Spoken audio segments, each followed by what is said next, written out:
ఎమ్మెల్యేల మధ్య చర్చ పెట్టి దాన్ని సిబిఐకి అప్పచెప్పడం జరిగింది. రాష్ట్ర ప్రభుత్వ ఏజెన్సీ పీసీ ఘోష్ ఇచ్చిన నివేదిక ఆధారంగా చర్యలకు పూనుకుంటే ఇది రాజకీయ కక్ష అని, రేవంత్ రెడ్డి గారు కక్షపూర్తిగా చేస్తున్నారని, ఇది అసలు ఈ విచారణ నమ్మకం లేదనే మాటలు అంటారు. కాబట్టి మరో ఎన్నో ఏళ్లుగా బీజేపీ నాయకులు నడ్డా నుంచి మొదలుకొని సంజయ్ వరకు కాళేశ్వరం ప్రాజెక్టు ఒక ఏటీఎం లాగా మారింది కేసీఆర్ కుటుంబానికని, దాచేస్తున్నారు ఎన్నో మార్లు చెప్పడం జరిగింది. కేంద్రంలో ఉన్నటువంటి ప్రభుత్వం బీఆర్ఎస్ పార్టీతో లోపాయకార ఒప్పందాలు ఉంది కాబట్టి ఇదివరకు చర్యలకు పూనుకోలే. కానీ రాష్ట్ర ప్రభుత్వం ఇవాళ సిబిఐకి ఆ కేసును అప్పచెప్తూ తదుపరి చర్యల కోసం అడగడం జరిగింది. కానీ ఇవాళ కోర్టు ఏదో కొన్ని రోజుల పాటు స్టే చేసింది. ఏదైనా కోర్టు తీర్పులకు అనుబడే, దానికి లోబడే చర్యలు ఉంటాయనే మాట స్పష్టం చేస్తూనే నిన్న కవిత గారి స్టేట్మెంటు కేసీఆర్ కుటుంబంలో ఒక కొత్త నాటకానికి తెరదీశారు. ప్రజలు తెలుసుకోవలసింది, కేసీఆర్తో పాటు వారి కుటుంబం అంతా కూడా ఒక పెద్ద దొంగల మూట. ఇలా చాలా తెలివిగా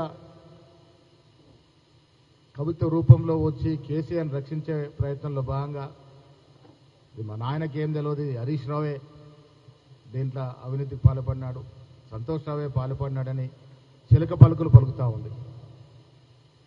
కవిత గారు ఇచ్చిన మాటలకి ప్రజలు తెలుసుకోవాల్సింది, ఆనాడు రాష్ట్ర ముఖ్యమంత్రి కేసీఆర్ గారు, కేసీఆర్ గారి యొక్క ఆజ్ఞ లేనిదే చీమ కూడా కదలలేని పరిస్థితి.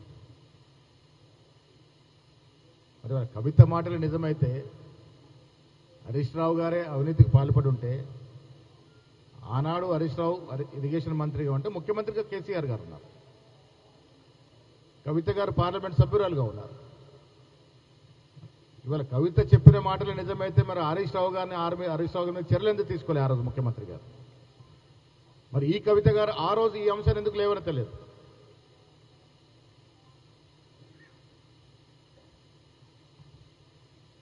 ఇవల్ల తెలంగాణ ప్రభుత్వం పారదర్శకంగా పనిచేస్తూ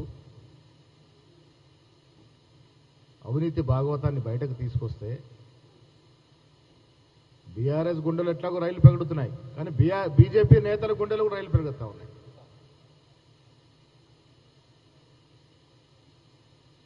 మరి పరిపూర్ణంగా ప్రక్షాళన జరగాలని అవినీతి అని ఘోష్ కమిషన్ ద్వారా చాలా వాస్తవాలు బయటకు తీసుకొస్తే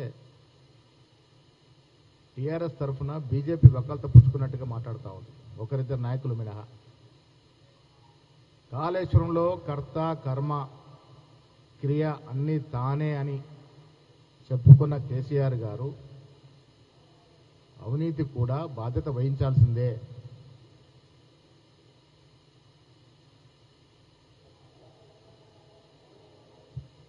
కవిత గారి మాటల్లో ఒకటి మాత్రం వాస్తవం స్పష్టమైంది, ఆవిడ కూడా అంగీకరిస్తూ ఉన్నారు, కాళేశ్వరంలో అవినీతి జరిగింది. ఆవిడకి వాటాలు తెలియకపోవచ్చు, కేసీఆర్కి వచ్చిన వాటా ఎంత, హరీష్ రావుకి వచ్చిన వాటా ఎంత, కేటీఆర్కి వచ్చిన వాటా ఎంత, ఈమెకి ఏమైనా వాటా తక్కువ వస్తే వచ్చిండొచ్చు, కవిత గారికి వచ్చిన వాటాల్లో ఏమైనా తగ్గుదల ఉంటే ఉండొచ్చు, వాటాల హెచ్చు తగ్గులు ఉండొచ్చు, కానీ అవినీతి జరిగింది అనేటువంటి మాట మాత్రం కవిత కూడా యాక్సెప్ట్ చేస్తూ ఉన్నారు.